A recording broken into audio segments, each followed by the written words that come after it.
Islamic scholar مفتی محمد یوسف تیبی حفظہ اللہ تعالی، فاضل Medina university. ایک یہاں بہت بڑی بات یہ ہے کہ گھروں میں جھگڑے شیطان کرتا ہے۔ حدیث میں آتا ہے کہ وہ اس شیطان کو اٹھ کر ملتا ہے جو طلاق کروا کے آیا ہوتا ہے۔ جی جی ایسا ہے نا کہیں جی حدیث میں آتا ہے کہ وہ خوش تو ہوتا ہے۔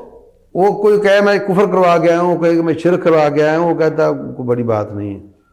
جو کہے میں طلاق کروا گیا ہوں وہ اس کو اٹھ کر ملتا ہے۔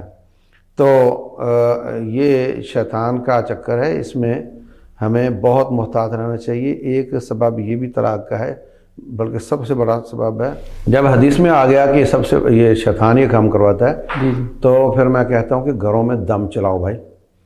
رقیہ شرعیہ کافی سارے پڑے ہوئے ہیں، میں بھی بھیجتا ہوں لوگوں کو۔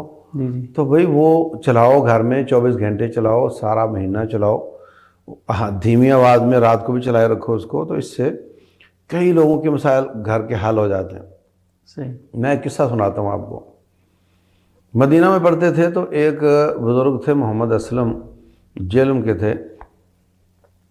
ان کو اللہ نے وہاں ہی دین کی دولت دی تھی، مدینہ میں ہی۔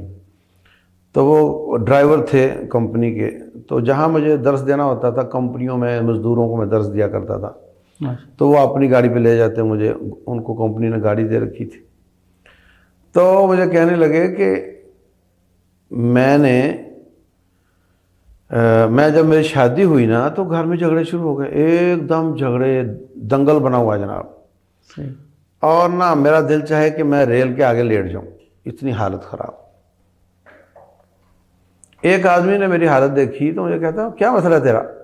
میں نے کہا یہ، تو کہنے لگا میرے پیر کے پاس جا، تیرا مسئلہ حل ہو جائے گا۔ اب آپ اندازہ کریں کہ جھگڑا گھر میں اور جانا پیر کے پاس ہے، مطلب ریموٹ کنٹرول ہے اس کے پاس۔ تو خیر میرا عقیدہ بھی اس طرح کا ہی تھا، میں چلا گیا۔ تو جا کر میں نے پیر صاحب کو ملنا تھا، تو بڑا لمبا سفر تھا، مزدور آدمی، دن بھی ضائع کیا، کرایہ بھی خرچ کیا، اور معلوم ہوا کہ وہ جناب صاحب تو اگرائی پہ گئے ہوئے ہیں مریدوں کے پاس۔ اچھا، اور جب اس کے بھائی نے مجھے بتایا کہ وہ گئے ہوئے ہیں تو میں نے رونا شروع کر دیا وہاں پہ کہ یار میں اتنا تنگ تھا، مجھے آخری سمجھ آ رہا تھا کہ شاید یہ حل ہو، اور وہ بھی نہیں ہے۔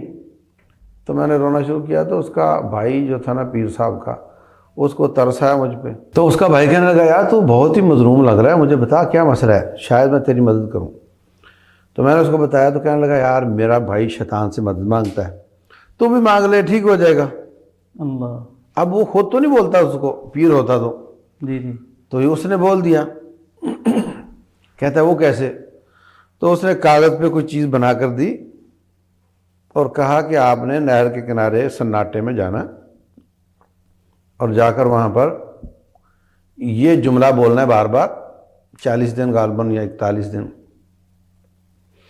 تو اس پر جوتے مارنے ہیں، اور اس کے بعد نا تیرے گھر وہ جھگڑا ٹھیک ہو جائے گا۔